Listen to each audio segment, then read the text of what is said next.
Hello everyone, welcome. My name is Alex Nashton and this is Christopher Yates. He's going to be demonstrating for us today. Thank you so much for joining us here at BODHI.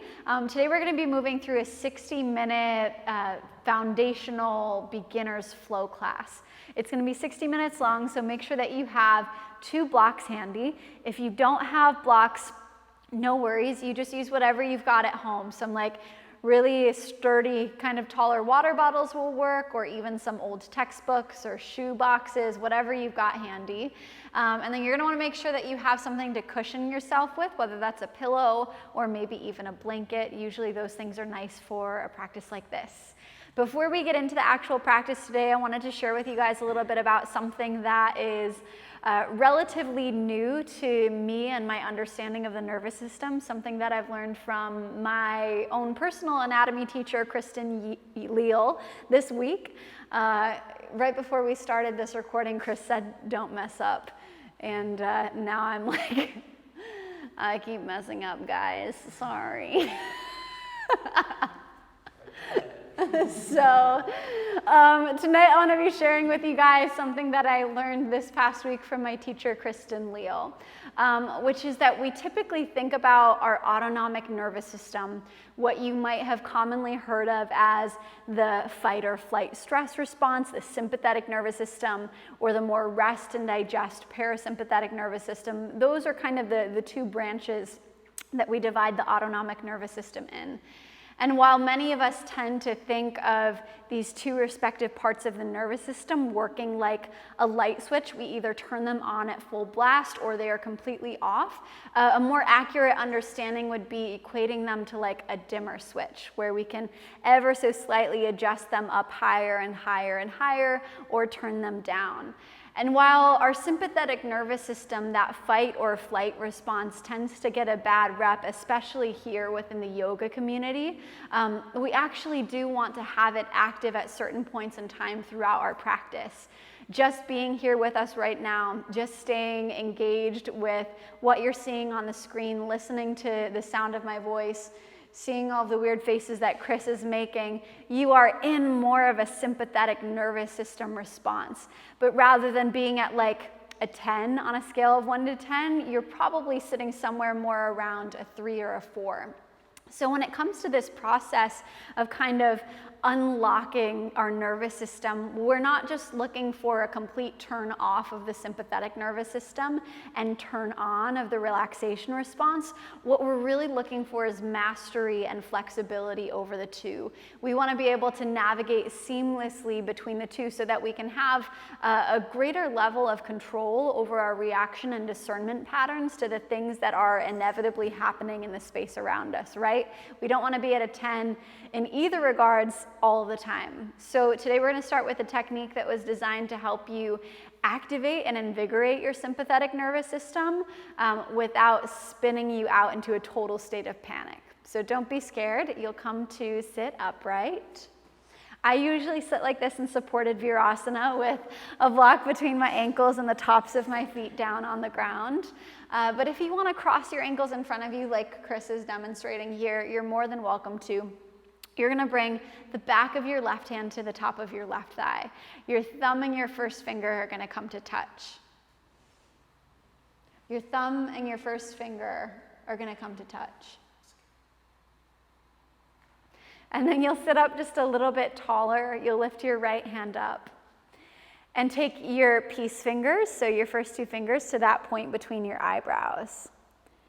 Thumb is going to come to your right nostril. Ring finger comes to your left nostril. Your pinky will kind of just be floating out there in space. And then you'll close your eyes. And rather than letting your 2 fingers cover the tip of your nostrils, you're going to slide them up to the place where the bony part of your nose meets the cartilage.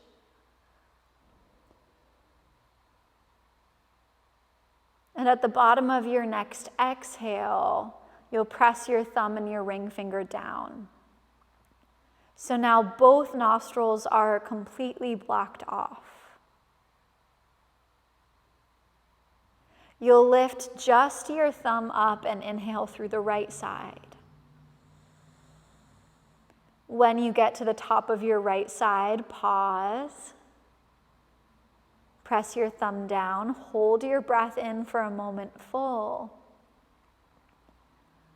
And then ring finger lifts up, and you exhale through just the left side. And then you'll release your ring finger down, lift your thumb up again, inhale through the right side. At the top of your breath in, pause, press your thumb down.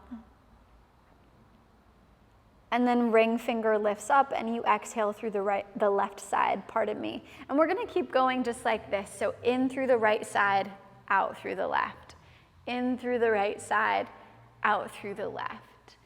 And know that as we do this, we're working to activate the sympathetic nervous system a little bit more. We're working to find a little more invigoration and a little more energy to carry us through the course of our practice. In Sanskrit, this technique is referred to as Surya Vedana, or the breath of the sun. And it's designed to activate what the ancient yogis, what the tantrikas would call, more of our inner masculine. And that's not a gendered thing, but just a quality, a feeling, the fire, the heat. And so you'll stay with it just a little bit longer. And we know that our brain hemispheres, as well as our nervous system, are switching dominance between parasympathetic and sympathetic roughly every 88 minutes. And so when the sympathetic nervous system is turned on a little bit more, the right side nostril will be ever so slightly dilated. So next time you breathe out through the left side, you'll let it go. You'll let the back of your right hand come down to the top of your right thigh, the palms face up. You take a moment just to feel the discrepancy between the left side and the right side. You might feel your right nostril a little more open, a little more clear at this moment in time. But you also might not necessarily feel any shift at all, and that's okay too.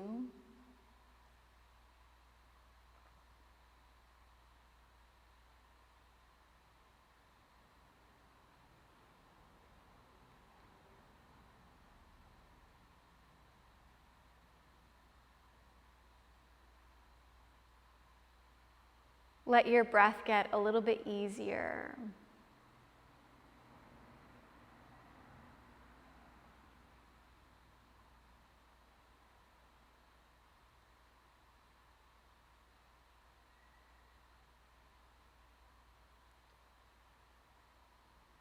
And then go ahead and release your chin down to your chest. Blink open your eyes and slide yourself forward onto all fours. So coming forward onto hands and knees. Your wrists will be underneath your shoulders. Your knees will be underneath your hips. I forgot to mention at the beginning of the class, but Chris has a broken thumb, so he's going to be modifying accordingly. But you, unless you have a broken thumb also, are going to take the palms of your hands flat on the floor. So fingers would be stretched apart and open. And then with your mind's eye, I want you to draw an imaginary line from your middle finger down to the center of each wrist. And parallel those two imaginary lines with the two side edges of the mat. So for some of you, that might mean turning your hands in a little bit. For some of you, it might mean turning your hands out slightly, but that's going to help you find your own anatomical neutral. And now from here, you'll make sure that your feet are knee distance apart. They have a tendency here to kind of come in closer towards each other, but you'll keep them separated. Press the tops of your feet down pretty hard on the ground. Use that as your anchor. And now as you breathe in, lift your heart and lift your tailbone up towards the sky. So you're arching your back body. As you exhale, curl your chin into your chest and push the back of your heart up towards the sky, lengthening your tailbone down to round your spine. And you'll move like that a few more times. So as you inhale, you lift your heart, you lift your tailbone, you arch your back body. As you exhale, chin curls into your chest, you round your spine. And you'll go like that a few more times on your own. We use this technique, this arching and rounding, to accentuate the way our breath is already moving our body. As we inhale, there's this expansion that happens, lengthening the front plane of the body and opening it up. As we exhale, there's this contraction in towards the midline. The back body lengthens even more. So we're using the movement of our breath here to find even more warmth, even more mobility in our spine, from the tailbone all the way up to the base of the neck. Good. So you'll take one more breath out here. And then next time you breathe in, you'll find a neutral spine, so a flat back. And then you'll step your knees just a little further away from each other. So you're widening the stance with your knees. Now bring your big toes all the way into touch. Your heels will draw back in the direction of, your hips will draw back in the direction of your heels, and you'll slide yourself back into a child's pose. Now, if there is any tenderness or sensitivity in your knees here, it might behoove you to slide a bolster or a pillow between the backs of your knees and your calves. So giving yourself a little extra cushioning here. And then I always like to recommend that you let your forehead rest on something, whether that's the ground or a pillow or another block. If your forehead doesn't quite reach the floor, you can also always just stack one fist on top of the other fist or one hand on top of the other hand, making a little cushion manually for your head. When we give ourselves scaffolding, when we give ourselves support to lean into, it enables the upper back, it enables the neck to relax a little bit more. And so this shape is really working to lengthen out the back of the body. Can you focus here very specifically on lengthening each exhale?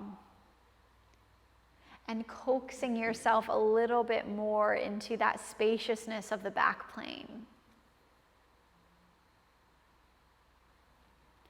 And I'll give you guys some time to breathe here, to feel the length along the back plane.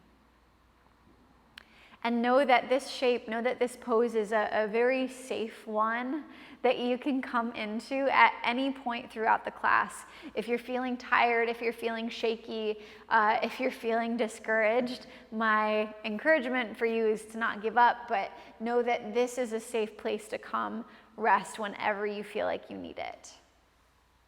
So we'll take another breath in here and another breath out. And then you'll slowly ease yourself up onto all fours. So one more time, coming up onto all fours. You can slide your block out of the way if you were using a block underneath your forehead. And then if there is any tenderness or any sensitivity in your knees, being here on all fours, you can definitely slide your pillow or your blanket underneath your knees for a little extra cushioning. Chris is going to show you that right now. Good. And then you're going to slowly and gently step your right foot forward between your hands. And we want to think about here still keeping the legs inner hip distance apart. So rather than stacking your right heel directly in front of your left knee in a line, you're going to keep them more on train tracks here rather than on a tightrope. And now notice what's going on in your upper body.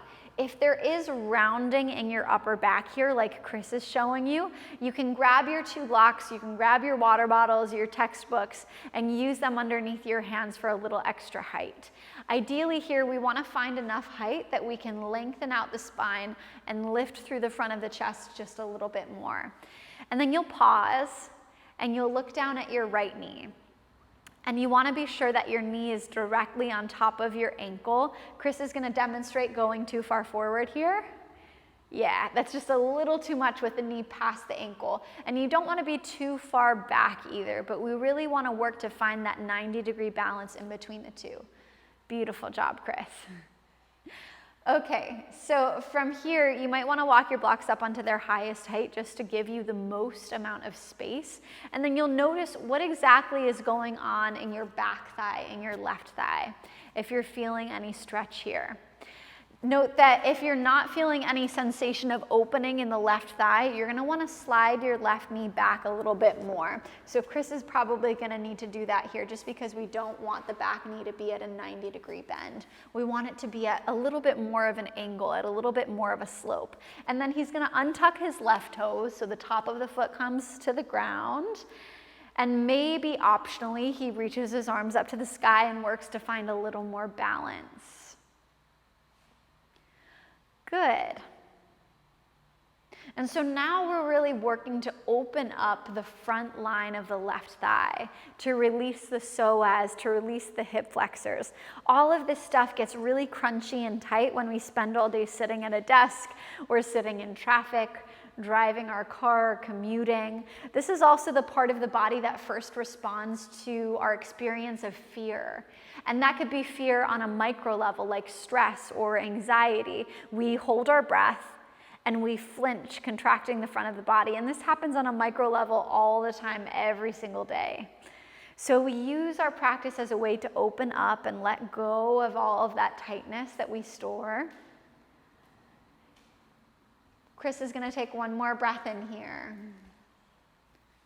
And then he's going to exhale and bring his hands back down. And now you can set your blocks aside for just one moment. Bring your hands back to the floor and then step your right knee back to meet your left knee. Good. And then we'll switch sides. So left foot comes forward between the hands now. He's going to adjust accordingly so his knee is directly over his ankle. And then he's going to grab his blocks again so he has a little extra support, so he has a little extra height. Enough that he can create space, enough that he can lengthen the front line of the body. Good, so notice how his chest lifts up. And now we want to try here to undo all of the areas of tightness and tension that accumulate in our body over the course of the day. So see if you can relax your shoulders down your back away from your ears. And even if you are opting in this position to reach your fingertips up to the sky, the shoulders can stay relaxed down your back while your arms extend upward. Beautiful. And if you need to adjust one more time so you find that slope in the right thigh, you can slide your right knee back a little bit further. You can give your hips permission to sink forward and down. And know that if balance is a little tricky here, if balance is a little challenging, then keeping your eyes focused on one single point in front of you, something that is non-human and not moving preferably, will help you maintain that balance, will help you maintain that control. Don't be so balanced that you, don't be so focused that,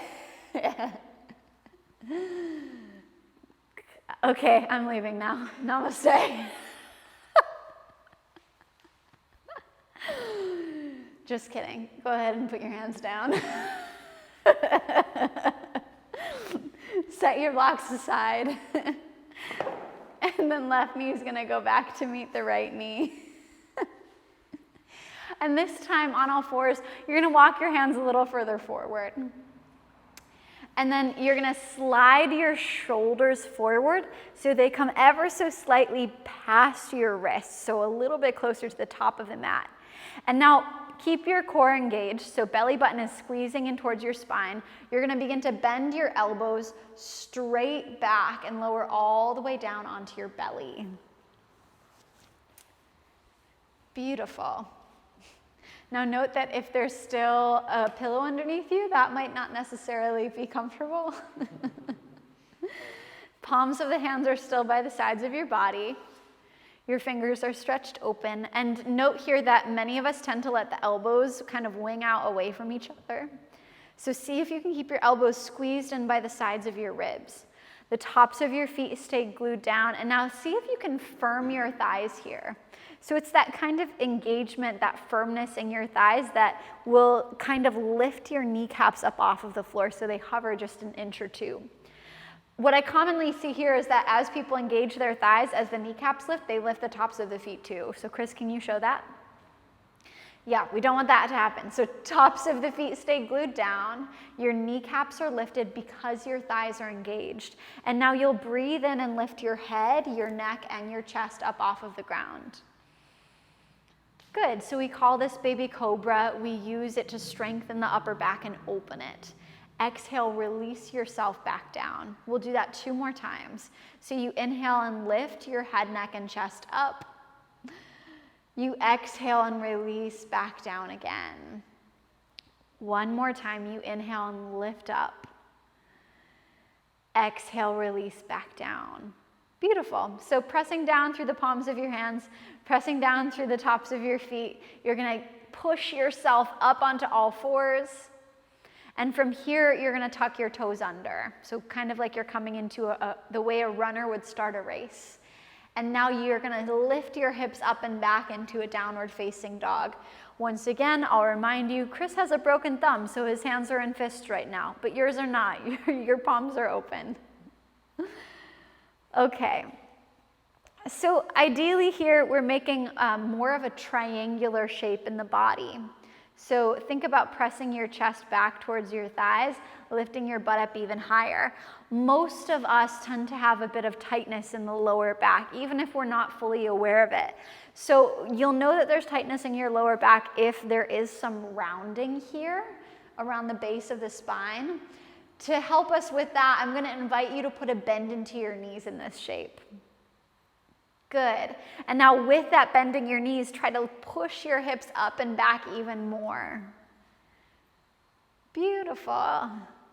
So your chest moves back towards your thighs. Nice. We're going to take 1 more breath in here. And now with your exhale, you can drop both knees back down to the ground again. Walk your hands in a little bit closer so you're coming up onto all fours 1 more time. And this time, right foot steps forward between the hands. Good. If you need to find that cushioning of a bolster underneath your knee, you can. Let's all just take a moment to say a prayer that Chris doesn't make a really strange face at me this time and mess me up in this live class again. Namaste. Okay, so from here you're gonna grab your blocks, grab your water bottles. Inhale, lift your chest up a little bit higher. And this time, as you exhale, you're gonna start to pull both hips towards the back of your mat. So working to straighten out your right leg as much as you possibly can. If your hamstrings are tight, you probably won't be able to get the leg totally straight, and that's completely fine. Wherever you land with as much straightness as is accessible to you, you're gonna flex into your right foot. So your toes are gonna drop back towards your face. And then we're gonna move forward and back like this a few times. So as you breathe in, you bend into your right knee, you let your hips drop forward and down. As you exhale, maybe you walk your hands back with you. You flex into your right foot, work to lengthen out the back of the right leg. And you can keep going just like that, forward and back. Forward and back.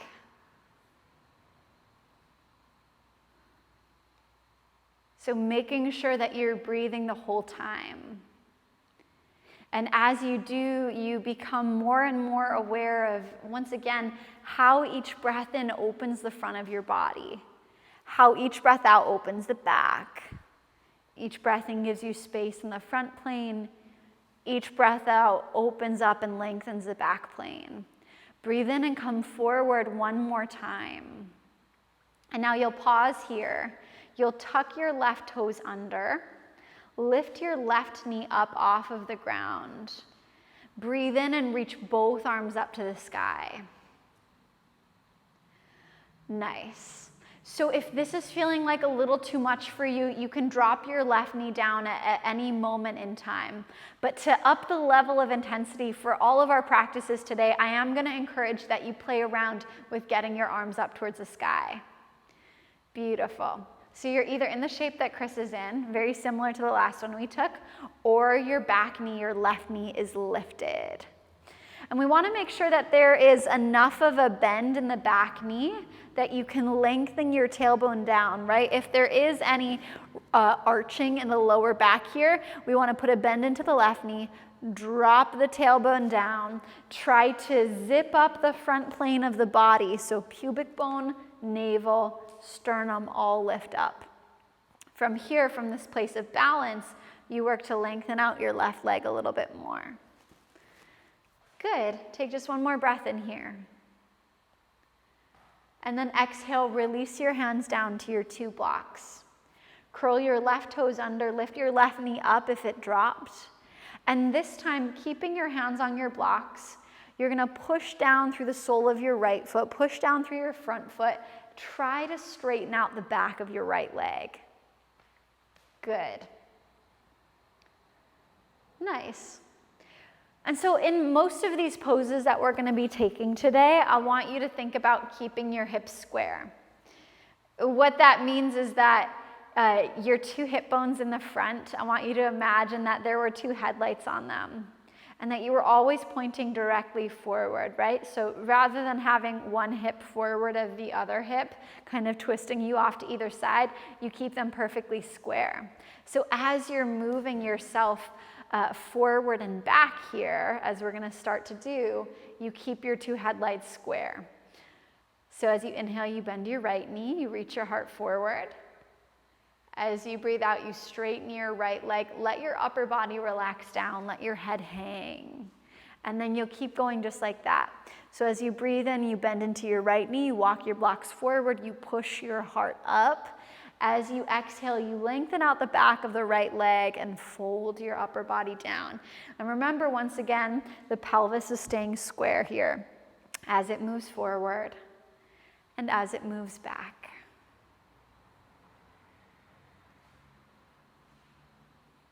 So I think you guys are kind of getting the idea now. We're really working on the hamstrings tonight. Beautiful. So next time you come forward, pause. Drop your left knee down, set your blocks aside. The right knee steps back to meet the left knee.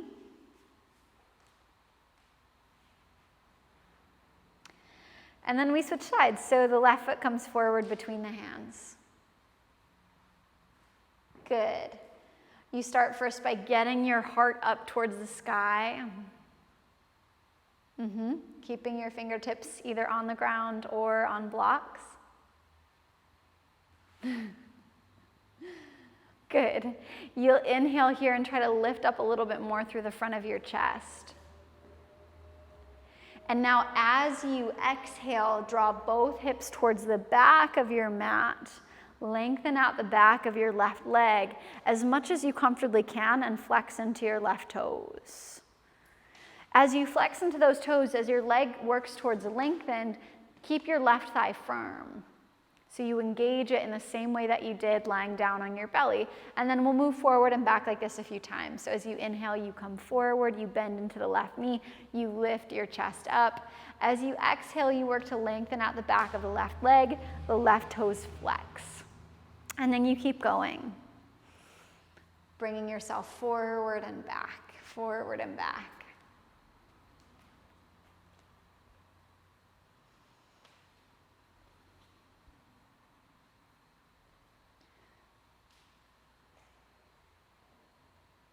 So breathing in to open up the front plane, breathing out to lengthen the back plane of the body.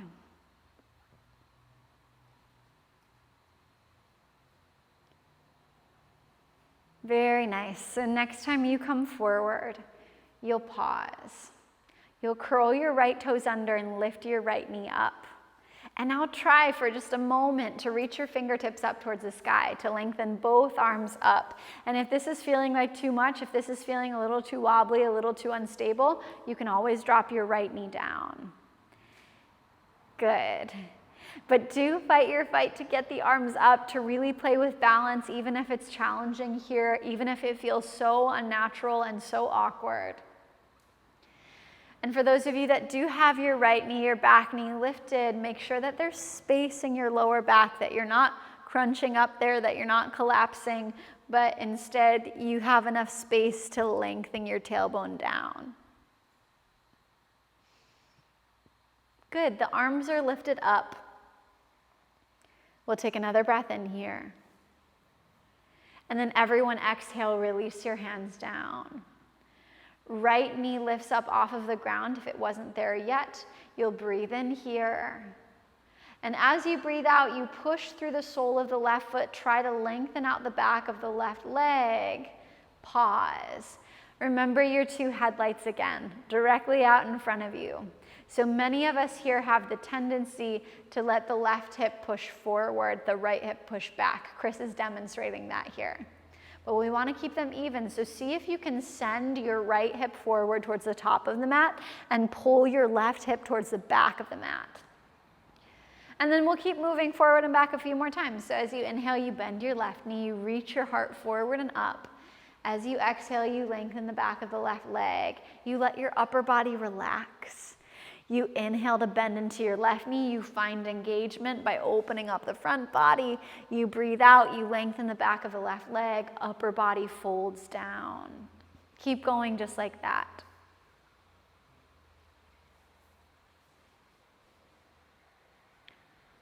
We'll take a few more here.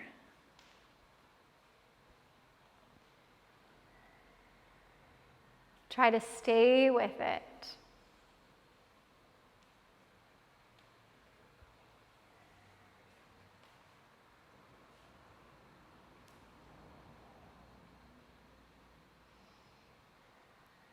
And the next time you bend into your left knee, next time you bring yourself forward, you'll pause. And you'll set your blocks aside. Your right knee comes down to the ground. Swing your left knee back to meet your right knee. And then shift your shoulders forward past your wrists. Core stays engaged, so belly button squeezes in towards the spine. You bend your elbows straight back and lower all the way down onto your belly. Again, if there is a pillow or a bolster underneath you here that might not be so comfortable, you can just set it aside. And we'll move through that baby cobra pose one more time. So the tops of the feet plug down. Your thighs are engaged, so your kneecaps lift up. Your pubic bone presses into the mat while your tailbone lengthens back. And now squeeze your elbows in towards each other. Shoulders pull away from your ears. So again, fight to keep them from creeping up here by the ears. Shoulders plug down. And then you'll inhale and lift your head, neck, and chest up. You exhale and lay back down. Inhale, lift your head, neck, and chest. Exhale, lay back down. Last time, breathe in, head, neck, and chest lift up. Breathe out, you release. Okay, press down through your hands, press down through the tops of your feet, come up onto all fours, and then toes tuck under, and you press your hips up and back into a downward facing dog. Again, Chris is on fists, but you're not. The palms of your hands are open. Every single finger knuckle presses down onto the floor, and the space between your thumb and your first finger anchors down, right? This is so important here because our hands are our base of support in this position. And you know, we don't spend very much time giving the complete weight of our body to our wrists in any other part of our day. So make sure that they're supported here, that you're really using your hands to push the floor away from you. And now you're going to look forward past your fingertips and take a slow walk with your feet up to meet your hands. And when they get there, make sure your feet are inner hip distance apart. So you're going to need to separate them enough that you could put your 2 fists side by side between the highest part of each inner arch. And now many of us have a tendency here to let the knees collapse towards each other. But I'm going to ask that you think about pulling your knees apart so your knees are just as wide as your ankles. Beautiful. And now as you breathe in, you're going to walk your hands up onto your shins, reach your heart straight forward, and work to find a flat back here as much as you can. You're going to pause, and I'm going to invite you to look up at Chris for a moment, because this is something that I tend to see a lot of in yoga classes, is that the back body, the lower back especially, will be rounded here. So for you, if you're doing what Chris is doing, I want you to think about sending your pubic bone back and reaching your sitting bones up, almost like you could lift the backs of your legs up towards the sky. And if you need to put a bend into your knees, that's okay too. Think heart forward and shoulders away from your ears. Beautiful. And now as you breathe out, you're going to let your upper body completely relax down, but you're going to firm your thighs and try to straighten out the backs of your legs as much as you possibly can. Good. As you inhale, sweep your fingertips around and up to the sky, stand all the way up. As you exhale, palms of your hands come to touch at the center of your chest.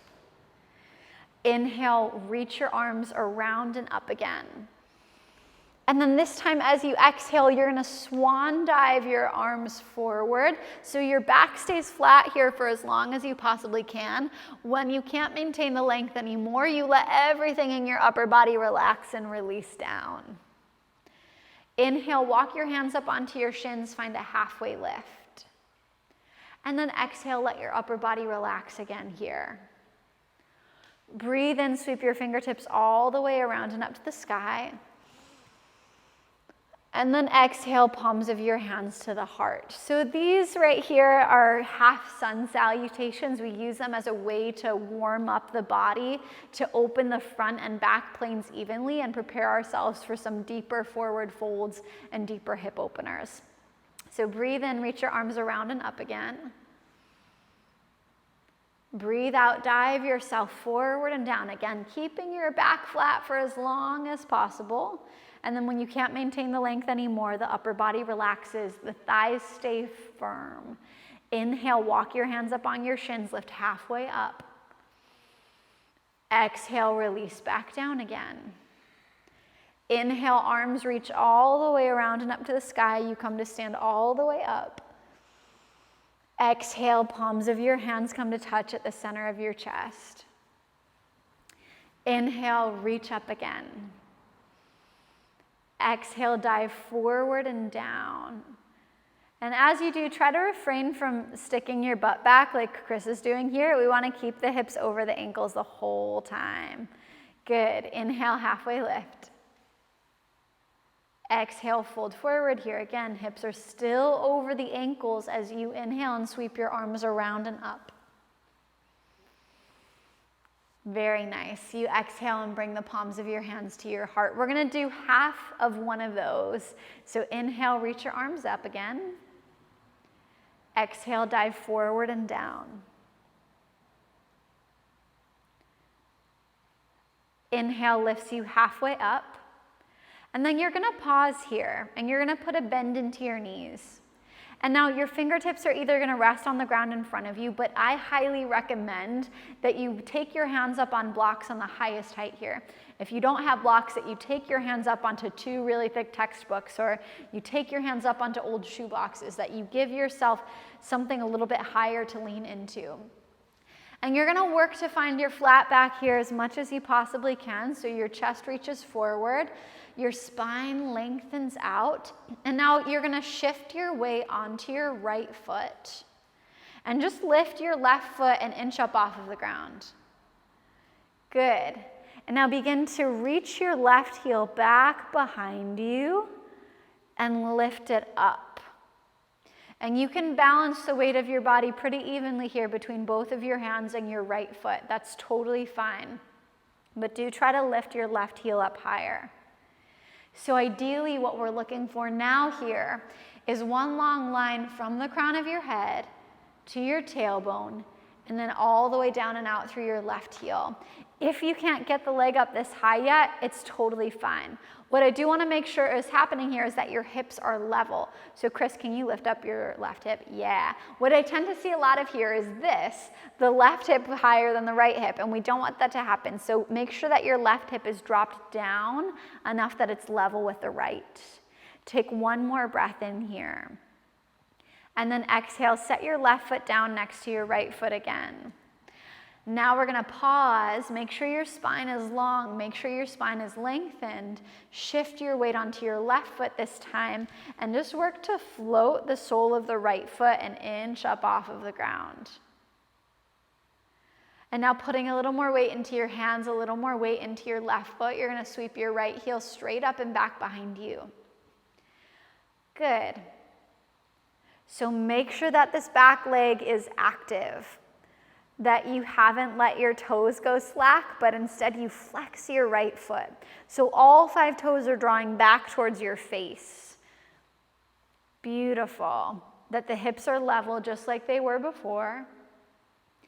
And that you're still breathing the whole time. As many of us come into situations of uncomfortability, we tend to stop breathing when we feel ourselves getting tired, when we feel ourselves getting scared, when we feel ourselves getting resistance to doing this pose for a second longer, we stop breathing. So see if you can keep it continuous. Continue to inhale. Continue to exhale.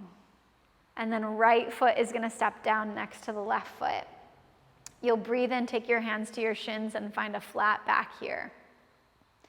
Now as you exhale, you're gonna bend into your knees, set your blocks aside, very dramatically, as Chris just demonstrated, and then step 1 foot at a time back behind you. Come into a downward facing dog, so hips lift up and then they lift back. You're pushing your chest back towards your thighs here, and your thighs are engaged just like so many of our other positions. You'll take 1 more breath in here. And then exhale, release your knees down. Untuck your toes, so toenails find the floor, big toes touch, knees come a little bit wider apart, and you draw your hips back in the direction of your heels for a child's pose. So 1 more time, if your knees are a little tender here, or if your lower back is bugging you a bit and you need to kind of ease out of it, a bolster is really nice between the backs of the thighs and the calves, right in the crook of the knees. And I do recommend that you rest your forehead on something, whether that's your hands making a little pillow for your face or your block. Make sure you have support. And focus your attention once again on that lengthening of the back body.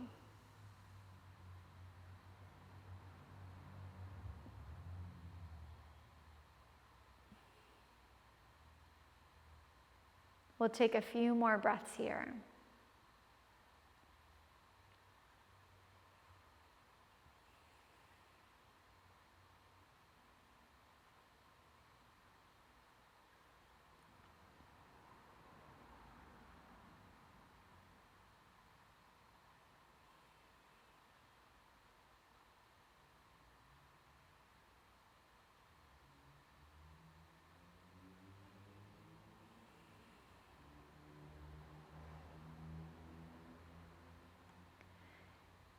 And then you'll slowly start to push yourself back up onto all fours. Sit your hips over to one side and then swing your legs around in front of you. So this next posture that we're gonna take is more of a yin posture, which basically means that we're starting from a place of activation and transitioning into no muscular effort. So it's very different from all of the other poses that we've been taking, which have been a stretch combined with activation in some part of the body. Instead, here we're starting in full activation and ending with none. So it's a pretty deep release. I'm gonna recommend that you lengthen your legs out in front of you, and that you'll pause here and first take note of how exactly your body has landed in this space. Most of you will probably have some rounding in the lower back here, and that's very much normal. If there is that rounding in your lower back, I'm gonna invite you to slide a pillow underneath your butt so you have a little extra lift. That extra lift underneath your seat is going to enable you to find a little more tilt in your pelvis forward, which means your pubic bone is going to reach down, your sitting bones are going to reach back. And now with it, you're gonna find support underneath your knees as well. So if you have a second pillow you can put underneath your knees, that usually works pretty well. I also like taking the 2 blocks underneath the pillow, underneath the knees. So Chris, can you bend into your knees even more for me? Yeah, good. Beautiful. And so by putting a little bit more of a bend into the knees, that enables us to take it out of the hamstrings a bit more and work more with the back plane of the body. So from here, you're gonna bring your heels either close together, or if it feels more comfortable for you to have them a little bit wider apart, that's fine too. But you're gonna let your legs relax. And then with the legs relaxed, you're gonna focus on your upper body and sitting up straighter. So lifting up through the crown of your head. And now fingertips come to the ground beside you. Keeping the length in your upper body, you're gonna slowly start to walk yourself forward. So keeping your flat back for as long as you can. When you can't maintain the flat back anymore, you're gonna let everything in your upper body round and relax down. So the back of the head hangs heavy, the back of the neck lengthens.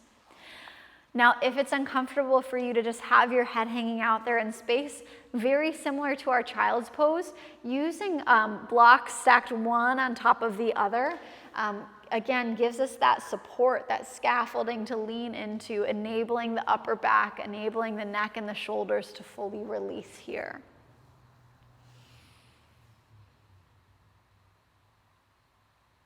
So breathe.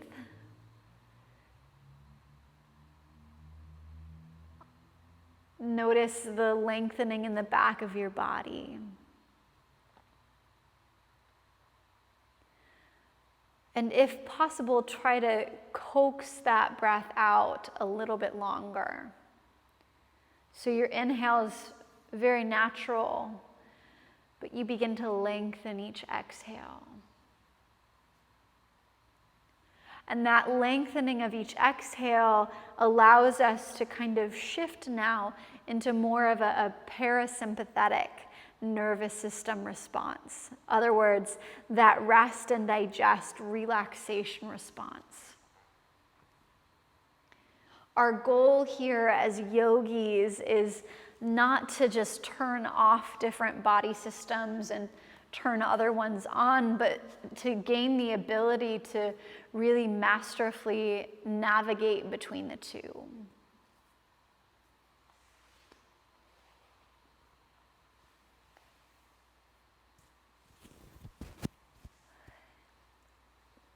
We're going to take a few more breaths here.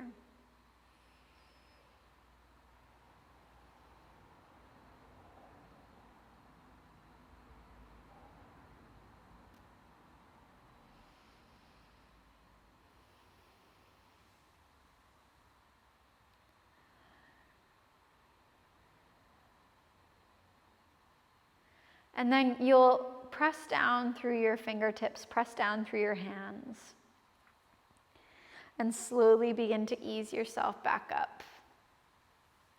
Once you're upright, you can slide your bolsters, slide your pillows out of the way. The one that you're sitting on is fine, it can stay where it is, but you'll bring the soles of your feet to the ground. Take your hands back behind you and very gently windshield wiper your knees from side to side. So you bring just a little bit more of a wiggle into the lower back.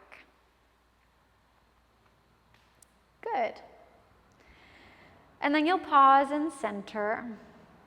And you're just going to come to another comfortable seated position again, very similar to how we began the practice today. And one more time, you're going to bring the back of your left hand to the top of your left thigh. Thumb and index finger come to touch. Right hand lifts up and you take your peace fingers to the point between your eyebrows. Thumb comes to your right nostril. Ring finger comes to your left nostril. You close your eyes and at the bottom of your next exhale, you press your thumb and your ring finger down. This time you lift your ring finger up, you inhale through just the left side. At the top of your breath in, you'll pause. You press your ring finger down. You lift your thumb up and exhale through the right side. And then you'll press your thumb down, ring finger lifts. You inhale through the left side.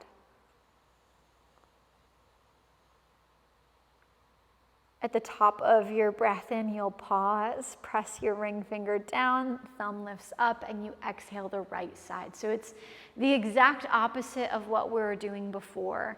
In through the left side, out through the right. In through the left side, out through the right.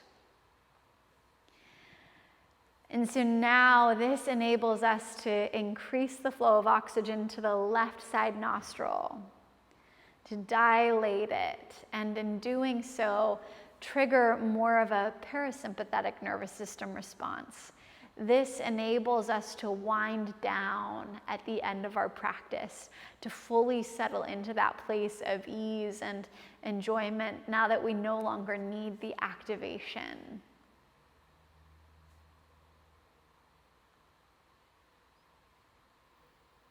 We'll stay with it for just a little bit longer.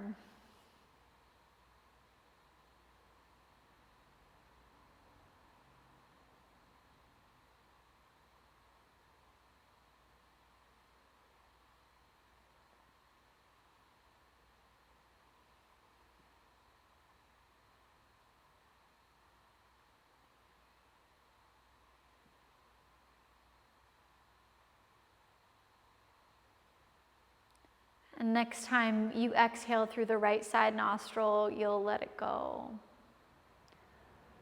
You'll take a moment just to rest in the wake of that experience, to feel the shift.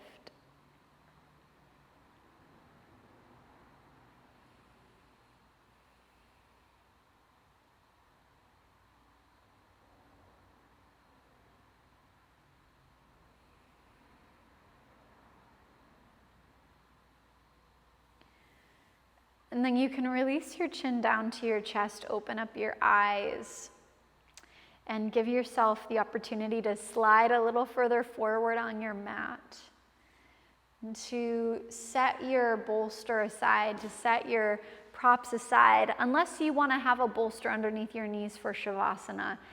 That's definitely a great option if you have tenderness in your lower back. And then you'll very gently, vertebra by vertebra, roll yourself down onto your back. When you get there, soles of the feet find the ground. You lengthen out your legs.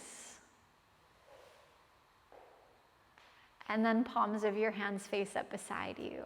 And I'll give you some time here to rest in Shavasana.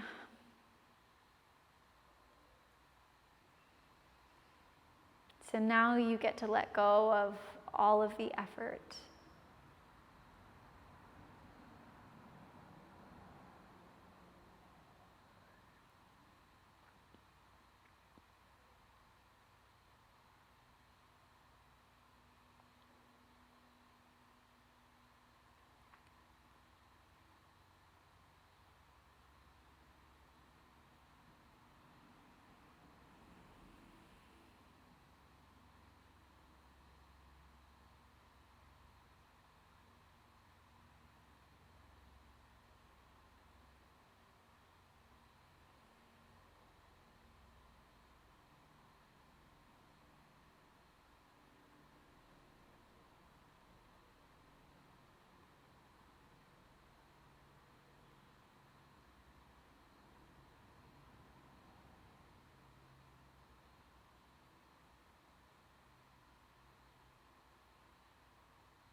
We'll spend just a little more time here.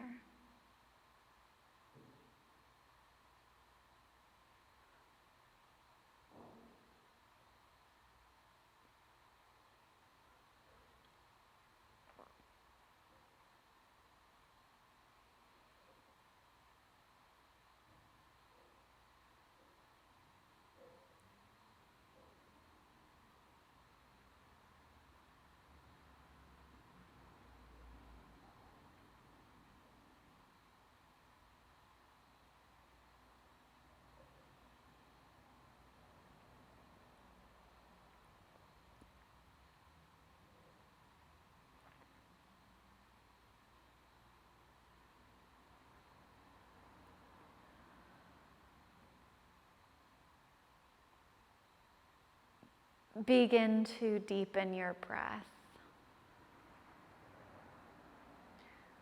Let each exhale get longer than the inhale that precedes it.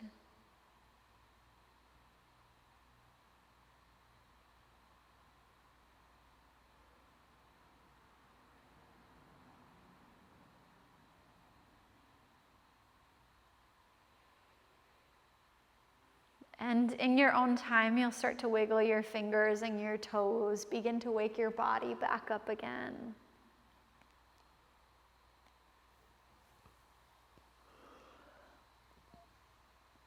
Eventually, you'll gather your knees into your chest, give them a little squeeze, roll over onto whichever side you'd like, and press yourself up to sit.